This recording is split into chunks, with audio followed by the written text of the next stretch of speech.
Okay, I'm pulling on my driveway. We all know what that means. It's time for another drive to work. Okay, so oftentimes when I'm doing this podcast, I tend to do things from the past, leaving the more recent things for my column and such. But today, I thought I would talk about the design of a recent set, Theros. Now, I've recently written about Theros, and so we'll see how this goes, and so there'll be some overlap here. Hopefully I will add some new stories and new things that you did not hear or embellish the ones that I talked about in my column. But today, and probably for a few podcasts, since I have plenty to say, I'm going to talk about the design of Theros.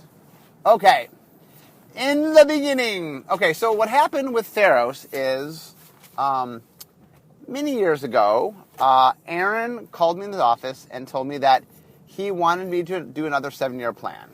So what had happened way back when is when Randy Buehler was my boss, he asked me for a 5-year plan. I ended up making a 6-year plan. And then Aaron, I guess, asked me for a 6-year plan, and I made a 7-year plan. So during that time period, Theros was what was year 3.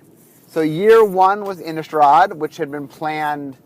When I made the 6-year plan, I kind of knew the 7th year was going to be Innistrad. Although it took me a little while to convince everybody that it was a good idea. And then year 2, it was known it's going to be returned to Ravnica. That was a known thing. So year 3 was the first big unknown, big question mark. I had a very interesting idea for a block that was structured differently than we had done. But it required sign-off from the creative team because I had signed them up for a Herculean task. And when I sat down with both Aaron and Brady Dommermuth, the former creative director of the creative team, Brady said, "Okay, Mark, we can't do that. You know, they're an awesome team. They do awesome work.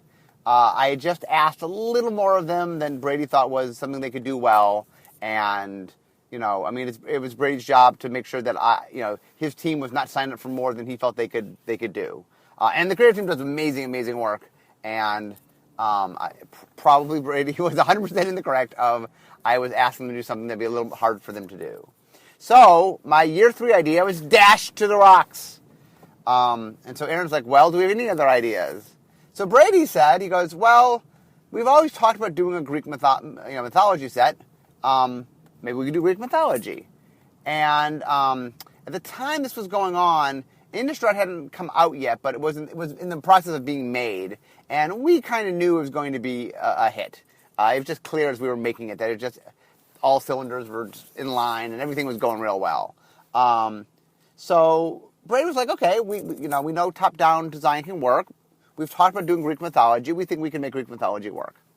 And I've always wanted to do Greek mythology.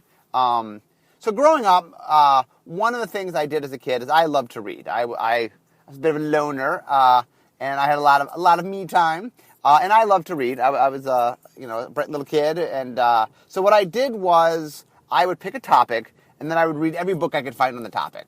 At one point it was space, at one point it was coded messages, and at one point it was Native Americans. Anyway, I would read on whatever the topic was at hand. So one of the topics that I got very into was Greek and Roman mythology, and I read a lot on Greek and Roman mythology. So over the years, we had talked about doing Greek mythology. The reason we shied away from it was that so much of what Richard had built into the game was kind of built on Greek mythology. That if you started listing just what are the things from Greek mythology, the vast majority Magic has done, and in fact, a lot of them Magic continues to do on a regular basis. And so we were kind of concerned that it just wouldn't feel different enough. But what Innistrad taught us was, because Innistrad did a horror world, not much of what we did in Innistrad had Magic never done before. Even werewolves, which we hadn't done much of, we'd done a couple. We'd done like 3, I think. And so what we realized was that if you just kind of organize things and put them together, even if you see them on a regular basis, when they're grouped together, they have a different feel. The horror world felt horror, even though a lot of the things you see, vampires and zombies and spirits and humans. We do all the time, but just kind of grouped together and flavored together, and with the right creative treatment, it felt very, very different. And so we realized we could do Greek mythology, and so I wasn't worried about that. But Brady had an idea. He said that a lot of Greek mythology has to do with dreaming and the subconscious, and that he thought maybe there was something we could mess around there with an enchantment theme. So, let me talk about the enchantment theme. So way back in the day, during Urza's saga, we decided that we were going to do an enchantment theme. And if you actually look at Urza's saga, you break it down, there's a lot of enchantments in it. Enchantments play a big role. In fact, for those that remember Urza's Saga Limited, the enchantments, you actually played enchantment removal main deck in Urza's Saga Limited, because there was a lot of enchantments that were super scary, including a common pestilence, which was a wonderful idea. Anyway, but what happened was, at the time, one of these days I'll do this podcast once I get permission to do it, but what happened was the story we were doing the Weatherlight Saga, but the team, Mike and I, who had originally come up with the story, were kind of forced off the team. Once again, a story for another day. And the team that was there decided that they were going to spend a year going back in time and see what Urza was up to, and explain Urza's connection to the Weatherlight Saga. And so they were creating a story that they wanted to tell, but design-wise, we had built this enchantment block. And then they had said, oh, well, we're going to tell the story of Urza. And our first response was, well, Urza's an artificer. Like, he's famous for artifacts, but this isn't an artifact set. Now, so what happened was the brand team decided that they were going to play up the story more than the mechanics, and so they, in fact, called it the artifact cycle, because Urza's an artificer. Even though there wasn't... Okay, and then, to make matters worse, Urza's Saga is probably from a developmental standpoint, the most broken set we've ever made. And so we happened to make a whole bunch of broken things, some of which were artifacts. So we had a set revolving around Urza. In fact, all three sets were named after Urza, a famous artificer, in a block in which we had a lot of broken artifacts that was labeled the artifact cycle. And by the way, talking about broken artifacts, we banned a whole bunch of cards that block. 0 of the cards we banned were enchantments. We, in fact, banned every other card type but enchantments. So we had a broken block in which none of the broken things were enchantments, called the Artifact Cycle, starring an artificer with broken artifacts. Surprise, surprise, no one got that it was an enchantment block. So it's something people had always wanted, that people want an enchantment block. And the one time we delivered it, no one thought we delivered it. So we knew it was something we needed to do at some point.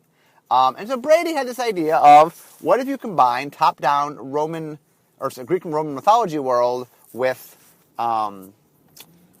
enchantment theme, and something about dreams. He talked a lot about how if you read a lot of Greek mythology, the gods exist.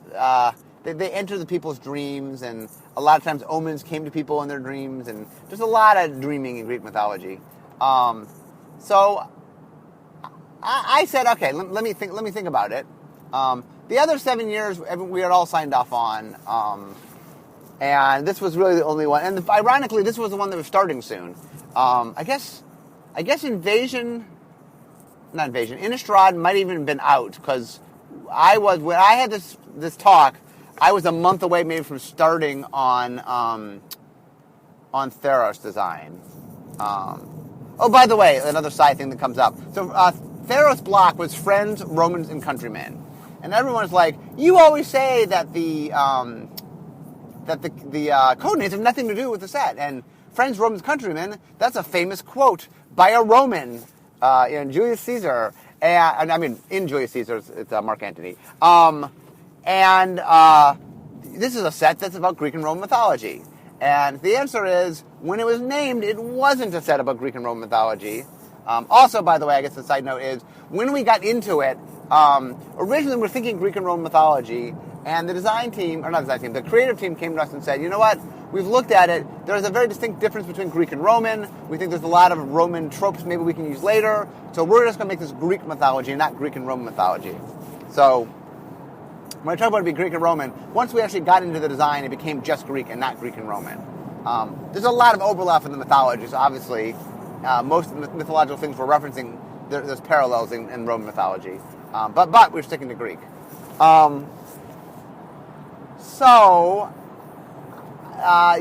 This whole discussion happened about a month before I was supposed to start design. So I guess Innistrad must have been out, and Return to Ravnica must have been in design. I needed a little time to think about it. It wasn't that I was worried about Greek and Roman mythology top-down, or Greek mythology top-down. I knew there was plenty there. So what I did was, I was thinking about the enchantment, and I came up with a story idea that I really liked. Interestingly, the story idea I came up with really isn't what happened, isn't what was in the set. So I'll give you a little idea. My original story had to do with, I wanted to have a new evil planeswalker. And so my original story, now be aware that the way this tends to work is design comes up with something that is archetypal usually, and then we get to the creative starts filling it out. So a lot of my ideas were sort of suggestions that I had a kind of story I wanted to tell. And I guess the more I think about this, the problem with the story is it is not so far removed from the actual story that me telling you doesn't give you some information. So, I'll tell this. I'll tell you a little bit about the story that I can tell you. The villain that I wanted was a dark mirror of Jace. So for those that know their superhero comics, there's a famous trope called a dark mirror. And what a dark mirror means, it is the hero, but with all the powers of the hero, but a dark evil version. So for example, Superman has Bizarro. Bizarro has all of Superman's powers, or mostly, depending on what version you read. But he's a clone of Superman, but he's evil. Sinestro was Green Lantern, but evil. Same powers, but evil. Reverse Flash, or Professor Zoom, as he's called, is basically Flash, but evil. Captain Marvel has Black Adam. That no matter what you take, that there's an evil version. There's a character that is, Spider-Man has Venom. That there's some version that's like the dark version of the hero. It's a very popular trope. And so I thought it'd be neat to have a dark version of Jace. And the reason I did is my story had it was very mental in how I was setting things up.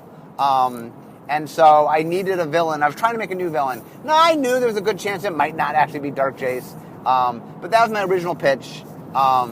And probably I'll have to tell the story maybe when I do a podcast on the Journey to Nyx. When the story is done, I can sort of talk a little bit about my original story. But anyway, I had a story, and I came up with an idea of how I could use the enchantment creatures. Because, let's talk a little bit about enchantment creatures. During Future Sight, I made a card. It ended up being called Lucent Limited.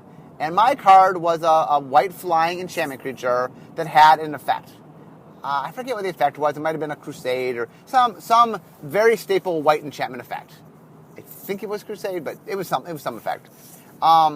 During development, Mike Turing was the lead developer. So Future Sight, surprise, surprise, has some complexity issues, which is funny because when it came out, it's funny to think of, by the way, the set is probably the most complex set we've ever made, and in development, it was more complex. So he took off the ability so that it was just an enchantment creature. He figured, okay, enchantment creatures, that's different enough. This was a future shifter card, meaning it was in a new border representing something from the future. And the reason I'd made it was, we had mix and match permanent types. We'd never done something that was both enchantment and creature. And my idea was very simple. Okay, it's a creature. It has an enchantment effect. Hey, it's both enchantment and creature. I didn't know quite what it was going to represent, but Mike ended up taking off the global ability, static ability, I guess. He and I fought about it. My problem was I didn't feel like it was an enchantment creature if it didn't have any enchantmentness to it. But it ended up being printed that way. And in the back of my head, I knew that one day I wanted to do enchantment creatures. I just wanted to do them correct. Meanwhile, when we talked about this being an enchantment block, one of the things we do often, the lowest hanging fruit, if you will, when you do a card type matters, is to do card type matters. Is to say, oh, well, it's the artifact block, so what happens? Oh, there's lots of artifacts and lots of cards that make you want to play artifacts. And, okay, play a deck full of artifacts. I was trying to do something a little different this time around, in the sense that I wanted enchantments to mean something. And so what I was looking for is I wanted the enchantments to play a role in the set. So the idea I had was I liked the idea that enchantment creatures were creatures that were made by the gods. And that the gods themselves would be enchantment creatures. And so early on, I had in my mind that I wanted to see if I could use enchantment creatures in some way. Partly because I wanted to find what they meant, and partly because I thought it might be a different way to approach it. So, one of the other problems about an enchantment block, or a block with a lot of enchantments in it, is red and black. Enchantments are the one permanent type that's a little harder to kill than other permanent types. If you get to land, well, red and black and green can all kill land. You get to creatures, everybody but blue can kill creatures, and blue has creature answers. You get to artifacts, white and green and red can all blow up artifacts. And you get to enchantments, and white and green can destroy enchantments. Blue has some answers and has counter spells. But three of the colors, blue, black, and red, do not destroy enchantments, and black and red do not have a lot of answers to enchantments. Black has discard. Red has not a lot of answers. I get a lot of people talking about this on the blog. People really get upset that red seems to have the greatest vulnerability, but they miss the fact that I think it's important that red has the greatest vulnerability. It is the color that least tries to cover its vulnerabilities. It's kind of red's thing. So I wanted to make sure that we can handle enchantments. By making enchantment creatures be a major thrust, I knew that red and black can handle creatures. And so by making a lot of enchantments be on creatures, I knew that red and black would have an answer. On top of that, like I said, I was trying to figure out a way to use enchantments. So one of the big things that has happened since Innistrad, or actually since Scars, what I call Fifth Age of Design. It actually started in Scars. So the Fifth Age of Design is the idea, for a long time, the Fourth Age of Design was, real quickly. First Age of Design says that Magic was very much about individual cards. That the focus was, how do I make this card's design the most awesome it could be? And, everything was very focused on a card-by-card basis. Now, it caused a lot of continuity issues. The rules were a little fuzzy because cards work differently from each other. And the Second Age of Design was more like, thought more in terms of mechanics and how things went together, started grouping things together. The Third Age of Design, so the First Age of Design is alpha through alliances. Second Age of Design was Mirage through Prophecy. The Third Age of Design started with Invasion. It talks about the idea of building themes and designing through themes. And that's when we start getting into the multicolored block, it's the graveyard block, it's the artifact block, stuff like that.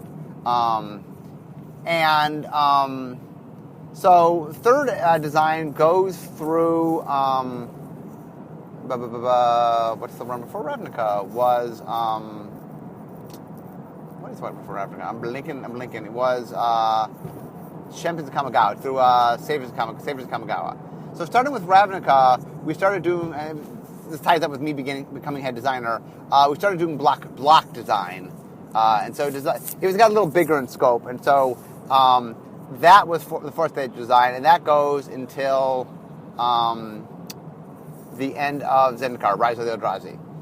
So Scars of Mirrodin, in my mind, was the beginning of the fifth age of design, in which it was about less... it was more about the way we design, where it's a different take on how we do design. The metaphor I use is the idea of painting, that before we would frame the whole block as having some identity, and then we'd figure out how to cut that identity up to make a block structure.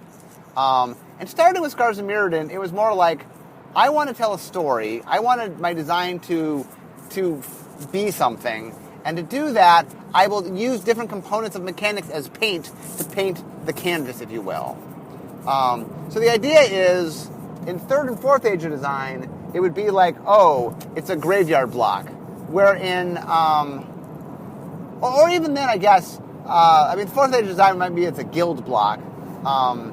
But the fifth age design is like, looks something like Innistrad, where it's sort of like, okay, we're trying to portray this.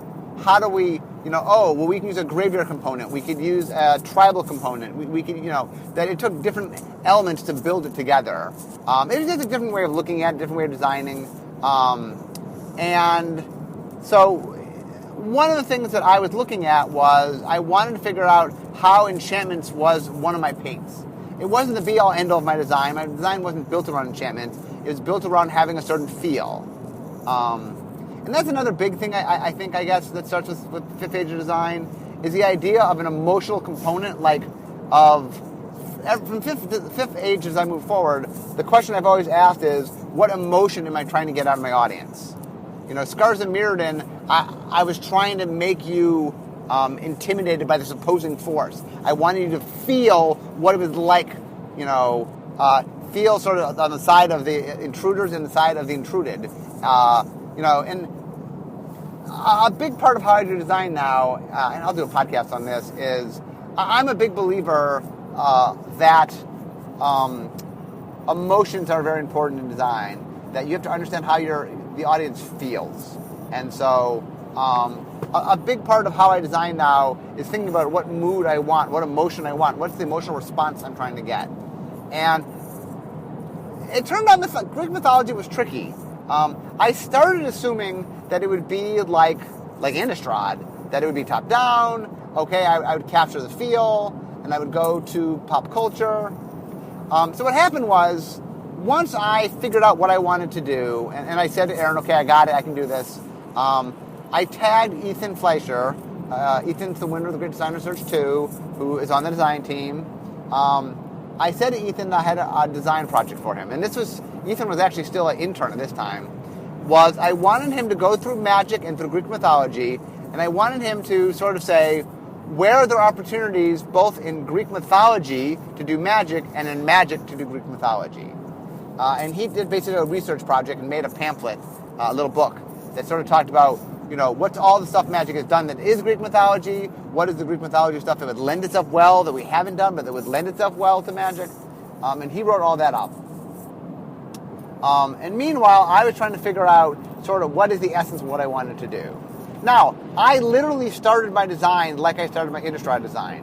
So, for example, day one, we walk in the design meeting, and I say to my team, okay, guys, we're going to write up on the board everything you can think of that represents Greek mythology, or at the time, Greek and Roman mythology. And so we just filled up the board. And meanwhile, a little contrast here, I had been at the library with my kids.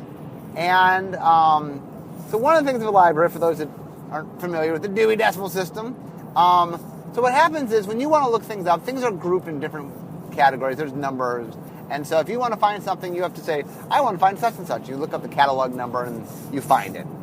And so one of the quirky things about the Dewey Decimal System is sometimes when you're looking for one thing, you find other things because the section you're looking at is only so big. So we were looking for my daughter. I don't even remember what she was looking for.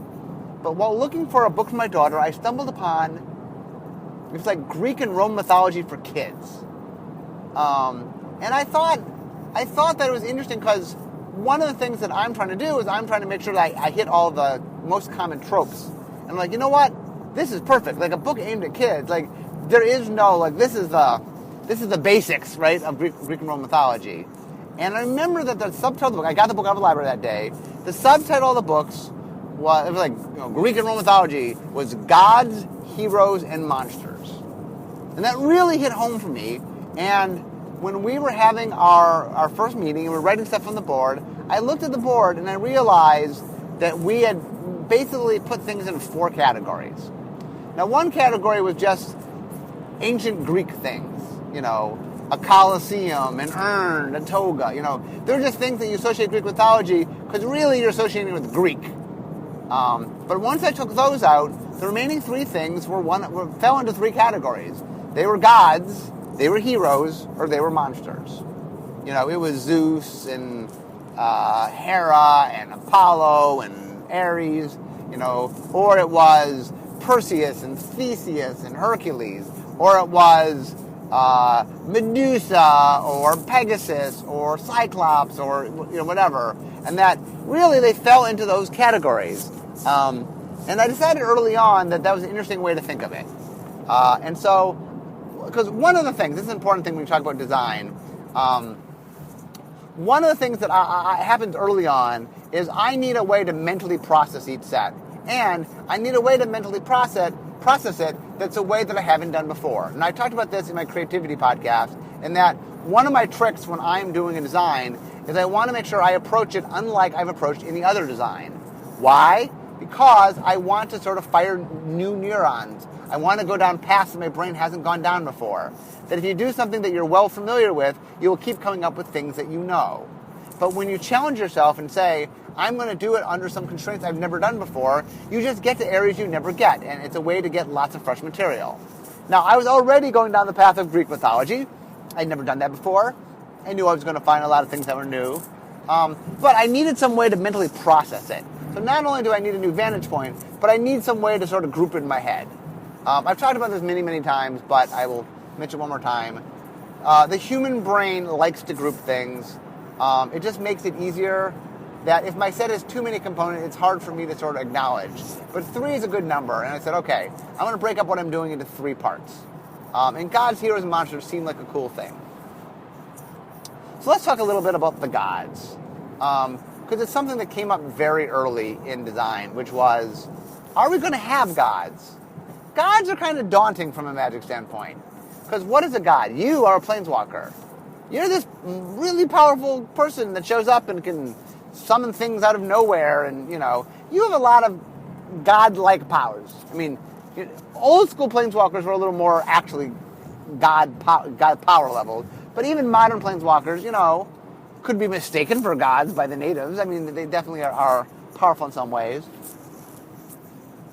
But the more and more we studied it, the more and more it was clear that it's very hard to do Greek mythology without the gods. The gods are so entwined in Greek mythology that the very idea of doing Greek mythology and not having gods. Now, I knew, by the way, that the people who lived on the earth, lived on the world, would believe in gods. That I knew. That I couldn't do Greek mythology without a god system. The real question was, were we, as designers, going to make cards that were gods? And one of the things that is important in design is you got to figure out early on expectations of your audience. That you can buck expectation to a certain extent, but at some level, if everybody's expecting to do something, like if you went on the street and said, we're doing a Greek mythology set, what would you expect to see? And 90+% all say the same thing, then you need to have a really, really good reason not to have that thing. And what I said is, everyone's going to expect gods. We're doing Greek mythology. How do you not have gods? I said, okay, we're going to do gods. But then I had an interesting idea. It's kind of an obvious idea, but I was the one who had it just because I was the first one to think of it. Was I wanted to figure out how to make gods uniquely our own. Now, if you listen to me in my podcast or read my column or interact with me in any way, you know that I believe that at the core of the game, that the thing that makes Magic tick, the most important, dig down deep, the center of everything, is the Magic color pie. And I'm a huge fan. Obviously, I'm one of the color pie gurus. I understand the color pie very well. And so one of the things I said is, okay, the crux of Magic, the core of Magic is the color pie. The core of Greek mythology is the gods. So it didn't take a rocket scientist to go, gods, color pie. And so it was obvious that we needed to have 5 gods, right? 1 for each color. But then as I thought about it, I said, you know what? One of the things that makes the gods so much fun is that there's a pantheon of gods. And I said, 5 is a pantheon, but I thought maybe we want a little more than that. So the next logical place, if you follow the color pie, is to say, well, what do we have? 5 major gods and 5 minor gods. 10 minor gods. have all the 2-color combinations. Now, the other nice thing about the minor gods was we were following up on Return to Ravnica block, which meant we had a lot of 2-color decks that were there. Like, okay, we could throw a bone to 2-color decks. And it allowed us to do 15 was a perfect number, and allowed us to have 3 cycles, 1 cycle for each set.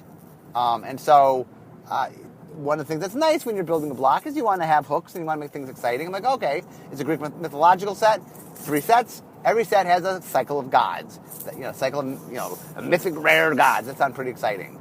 So we decided we'd up front and have the major gods in the first set, and then have the minor gods in the second and third set. Their pattern is not hard to guess if you think about it. But anyway, so I knew I wanted gods. Now, how are we going to make those gods? That, my friends, is a long story. And I see work. So, of course, as I predicted coming up, I just started talking about the gods. I haven't mentioned any of the 5 mechanics. So I predict this will be a multi-parter, mini parts probably, because I have a lot to say about Theros. Luckily, I drive into work every day, so this will be a busy week as I talk about Theros. So anyway, I hope you guys enjoyed my first glimpse into the world of Theros. Like I said, there's a lot going on. There's a lot of moving pieces. I'm hoping by doing a little more recent podcast that I can give you a little more detail, because I'll just know it off the top of my head. This is something that I've lived with for a long time, but recently lived with. So anyway, I hope you're enjoying part 1. There's many more parts coming your way. So anyway, I'm now at work. So instead of talking about the magic that I made in the past, I must be making magic. Thanks for joining me, guys. I'll talk to you next time.